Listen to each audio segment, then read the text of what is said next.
Bienvenue sur Azimut, le podcast de l'orientation. Bonjour Bertrand. Bonjour Perrine. Alors on est là aujourd'hui pour parler d'un podcast qui s'appelle Le Gagne-Pain. L'objectif, c'est de permettre à nos auditeurs qui sont lycéens, étudiants et parents de comprendre en quoi ce podcast peut aider dans leur démarche d'orientation. Alors déjà, on va commencer par te présenter peut-être. D'accord, donc moi je suis Bertrand Joncois. J'ai plusieurs activités en dehors du podcast. Je m'occupe notamment d'un master Digital Marketing et Data Analytics au pôle Léonard de Vinci. Et puis j'ai une vie d'entrepreneur à côté. On ne va pas rentrer dans les détails, mais on va surtout se concentrer sur le podcast si ça te va. Ça me va très bien. Je crois que vous êtes plusieurs à travailler sur ce beau projet. Exact. Je travaille avec deux jeunes associées qui ont été des étudiantes, donc des alumni de mon programme. Et je partage deux choses avec elles. La première, c'est qu'avec Majdeline, on partage les interviews, c'est-à-dire qu'on fait chacun les interviews. Elle fait les interviews de garçons et moi, je fais les interviews de filles. Comme ça, on a une mixité des interviews d'abord, mais en plus une mixité des voix. Et puis Alexandra, qui nous a rejoint plus récemment et qui, elle, s'occupe de toute la partie communication et social media du podcast. Alors, si on écoute Le Gagne-Pain, qu'est-ce qu'on entend ? L'idée, c'est qu'on a repéré que dans les métiers du digital, il y avait beaucoup d'inconnus chez les jeunes qui cherchaient leur voie et qu'il y avait beaucoup de confusion sur les différents métiers du digital. Et donc, on s'est dit qu'on allait expliquer les métiers du digital à ces jeunes. Et pour le faire, on a fait le pari de prendre des jeunes professionnels, donc de moins de 30 ans, qui racontent leur métier avec leurs mots, avec leurs expressions, avec leurs échecs, avec leurs réussites, et qui le racontent de façon un peu concrète. Qu'est-ce que je fais tous les jours ? Est-ce que j'ai besoin de savoir utiliser Excel ? Est-ce que c'est important de bien écrire ? Voilà, donc on est vraiment dans des choses concrètes, et on essaie d'expliquer ce que c'est qu'un community manager, qu'est-ce que c'est qu'un data analyst, voilà, tous ces métiers du digital qui sont parfois un peu confus, un peu complexes. On essaie de les rendre simples et accessibles aux jeunes étudiants qui cherchent leur voie. Les épisodes durent combien de temps en moyenne ? Ils durent 20 minutes. On essaie de faire des choses courtes, rapides, denses et puis rythmées. Les personnes interviewées, pourquoi est-ce qu'elles te répondent ? Ça, c'est une très bonne question. Je crois qu'elles ont toutes envie d'aider leur petit frère, en fait. Je pense que c'est un peu ça ce qui arrive. C'est-à-dire que quand on discute avec elles, on se rend compte qu'elles ont envie de dire à leur petit cousin, leur petit frère, leur petite sœur, qu'est-ce que je fais vraiment tous les jours ? Parce que c'est quand même toujours, on le voit dans les familles, un mystère. Quelqu'un qui est community manager, il y a quand même peu de gens qui comprennent vraiment ce que ça veut dire, à part de dire que je travaille sur Facebook ou Instagram. Qu'est-ce que ça veut dire concrètement ? Elles ont toujours besoin de l'expliquer et surtout de l'expliquer aux plus jeunes. C'est des métiers techniques dans le sens très particulier. Comment est-ce que les personnes qui travaillent arrivent à vulgariser suffisamment pour que ça soit compréhensible par des béotiens, c'est-à-dire des personnes qui ne connaissent pas du tout ce secteur-là ? Parce qu'on s'est mis en tête qu'il fallait supprimer tous les mots valises, tous les buzzwords, tous les mots compliqués, tous les anglicismes qu'on utilise pour souvent cacher quelque chose qu'on ne comprend pas bien. Donc on fait un gros travail de préparation des interviews, à la fois pour savoir comment on explique le métier, comment on peut le faire le mieux possible, le plus simplement possible, mais aussi pour aider les jeunes qu'on interroge, parce que ceux qu'on interviewe, ils ont entre 25 et 30 ans, donc c'est souvent aussi la première interview qu'ils font, donc ça veut dire qu'on est obligé de travailler avec eux sur la façon de faire des phrases courtes, sur la façon de... Voilà, on a ce travail aussi qui est important, sur la façon, encore une fois, de rendre simples les choses parfois complexes. Il y a une idée qui était de demander à ceux qu'on interroge d'expliquer leur métier à leur mère. Voilà, ça c'est une des questions qui revient souvent et c'est une vraie bonne question parce qu'on se rend vraiment compte qu'ils ont besoin de réfléchir un peu et souvent ils ont besoin de dire qu'ils ont eu du mal à expliquer leur métier à leur mère. Donc pour nos auditeurs parents du podcast Azimut, normalement ils devraient tout comprendre. J'espère, c'est le but du jeu, parce que c'est vrai que les parents sont aussi nos auditeurs. L'audience c'est quand même d'abord des étudiants, des bacheliers, des gens qui cherchent leur orientation professionnelle et qui se disent qu'ils ont envie de faire du digital et qu'il y a plein de métiers potentiels, qu'il y a de l'emploi là-bas. Mais on a aussi des jeunes en reconversion, des plus âgés en reconversion et effectivement on a aussi des parents, des gens dans l'enseignement, voilà. Est-ce que vous les interrogez sur les études à faire pour aboutir à leur métier ?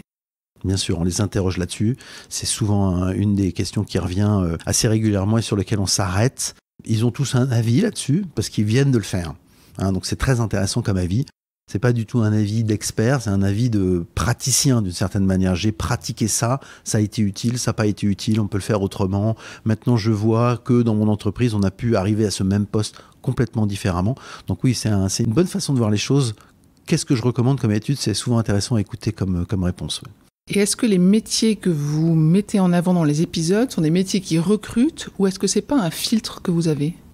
Non, on est dans une logique où les métiers qu'on a choisis sont soit les métiers qui sont les plus utilisés par les entreprises aujourd'hui dans le marketing digital, dans le digital et la data, je devrais dire, parce que la data est importante dans ce qu'on fait.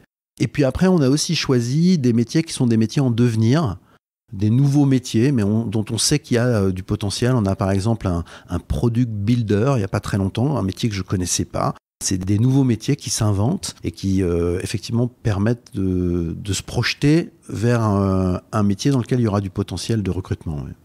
Dans les épisodes déjà diffusés, quels sont ceux qui ont le plus de succès ou qui sont le plus consultés ? C'est quand même avant tout l'histoire qui fait que les épisodes sont très écoutés. Mais derrière ta question, c'est quels sont ceux qui m'ont marqué ou ceux qui ont vraiment suscité un intérêt. Moi, il y en a un que j'ai vraiment beaucoup aimé qui est le métier de data analyst.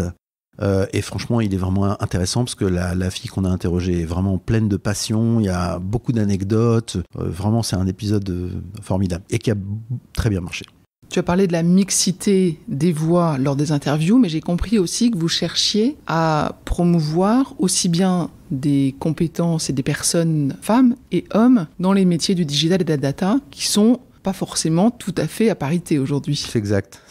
Donc oui, on essaie de renverser cette tendance, de sortir un peu des sentiers battus. On a interrogé une data scientist, qui est plutôt un métier d'ingénieur et un métier masculin. Voilà, on essaie à chaque fois de prendre le contre-pied. On n'y arrive pas toujours, hein. Oui, on essaie ça, on essaie aussi l'inclusion au maximum, donc de toucher des gens qui viennent de tous les horizons et pas seulement les grandes écoles de commerce classiques qu'on a l'habitude de lister dans les classements. Et il y a plein de méthodes parallèles pour arriver à rentrer dans les métiers du digital. Donc ça aussi, ça fait partie des choses qu'on peut découvrir dans le podcast. Comment est-ce qu'on peut faire ce métier sans pour autant rentrer dans le parcours classique ? Est-ce que vos auditeurs vous font des suggestions ou des demandes de métiers et d'épisodes ? De plus en plus, ça c'est très agréable d'avoir des suggestions, des remarques. On a de plus en plus de remarques avec des propositions, ça aussi c'est intéressant. Donc là, vous devriez interroger tel ou tel métier, ça c'est intéressant. Ce qui est rassurant, c'est que c'est souvent des choses qu'on avait déjà prévues. Donc on se dit, bon, voilà, ça va, on est en phase. Si on revient dans un an, on imagine qu'il y aura combien d'épisodes dans le podcast ? Et est-ce qu'il y aura des nouveautés ou des particularités ? On aura un rythme de publication toutes les semaines. Ça ne changera pas et je pense qu'on va maintenir ce rythme. Certainement, on va élargir un peu les métiers. C'est-à-dire qu'on va on s'est d'abord concentré sur les métiers qui étaient les plus demandés, les plus utilisés par les entreprises, les métiers, disons, avec une certaine tradition maintenant dans le digital. Tout ce qui tourne autour du référencement, tout ce qui tourne, voilà, tous ces sujets-là, on les a déjà traités. Mais on va effectivement aller chercher pour les métiers émergents, parce qu'il y a une statistique qui dit que les métiers de 2030, la grande majorité, ils n'existent pas encore. Donc on va essayer d'aller vers ça, c'est-à-dire qu'on va de plus en plus aller chercher le fameux product builder dont je parlais tout à l'heure, qui est un métier nouveau. Bon, on va essayer d'aller chercher ce nouveau métier et qui permettra de se projeter jusqu'en 2030 ou 2050, je ne sais rien. Mais en tout cas, qui permettra peut-être à ceux qui écoutent ton podcast de se dire, bah oui, là aussi, ça m'intéresse, parce que mon fils, il a peut-être que 15 ans, mais voilà, dans 20 ans, ça sera quoi son métier, quoi.